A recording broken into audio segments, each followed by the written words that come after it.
Hello mga bata, magandang araw sa inyong lahat. Ako nga pala ang inyong Kuya Froilan. Sino dito ang mahilig kumain ng gulay? Tamang-tama ang dala kong kwento. Ito ay pinamagatang si Talong at si Pipino.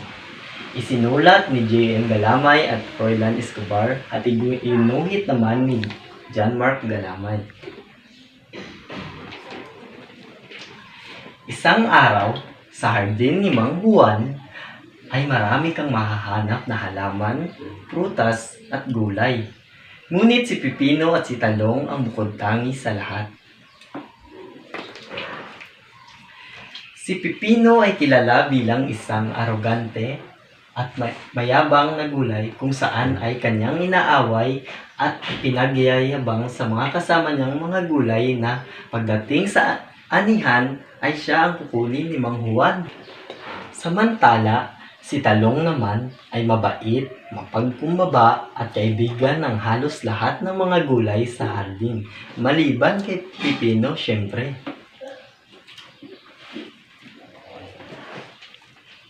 Isang araw, unti-unti nang nahihinog ang mga gulay at mas lalong yumabang si Pipino at sinabing, "Paano ba yan? Parang ako yata ang aanihin ni Mang Juan. Gawa ng makinis at maganda kong tignan." Ha ha ha! Ipinagkibit balikat lamang ito ng ibang mga gulay, lalo na si Talong. Sinabi niya na lang na, "Lahat naman tayo ay aanihin ni Mang Juan dahil lahat tayo ay masustansya." Sumagot naman si Pipino at sinabing, "Ang pangit mo kaya. Sigurado akong hindi ka aanihin at mabubulok ka dito hanggang sa susunod na taniman." Ngumiti na lamang si Talong. Nakita ito ni Kamatis, kaibigan ni Talong, na nalulungkot si Talong. Kinausap niya ito at sinabi, "Hayaan mo, kaibigan. Lahat tayo ay aanihin at magiging masarap na ulam na magpapalusog sa mga bata."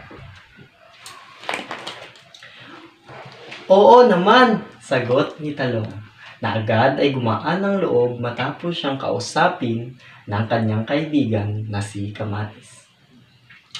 Sa wakas, dumating na rin ang anihan at lahat ng mga gulay ay kinakabahan. Ngunit agad naman gumaan ng kanilang loob nang sila'y mapitas ni Mang Juan. Parang gusto ko yata magluto ng masarap na pinakbet," wika ni Mang Juan, na agad pinitas ang mga gulay na kanyang ihahalo sa pinakbet, na huling naiwan sina Talong at Pipino. Nag-ikot-ikot muna saglit si Mang Juan habang pinipitas pa ang ibang mga gulay na sangkap ng mangbalak niyang lutuin kinabukasan at sa susunod na araw.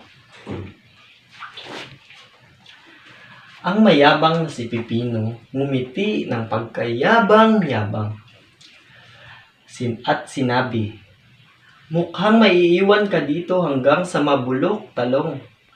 Hindi niya pa natapos ay napitas na si Talong.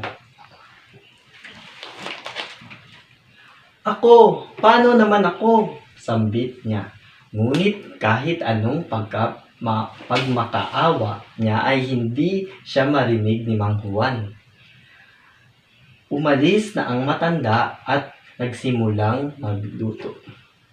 Agad inihain ng masarap at masustansyang pinakbet sa kanyang pamilya at sobrang nagalak ang mga gulay na naging sangkap ng pinakbet.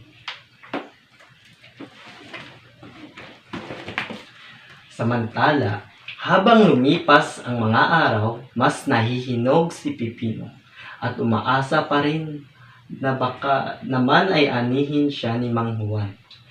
Ngunit dinaan-daanan na lamang siya ng matanda hanggang siya'y natuyot na lanta.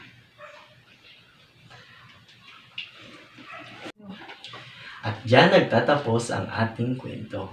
Sana ay meron kayong mga napulot na aral. Hanggang sa muli, paalam!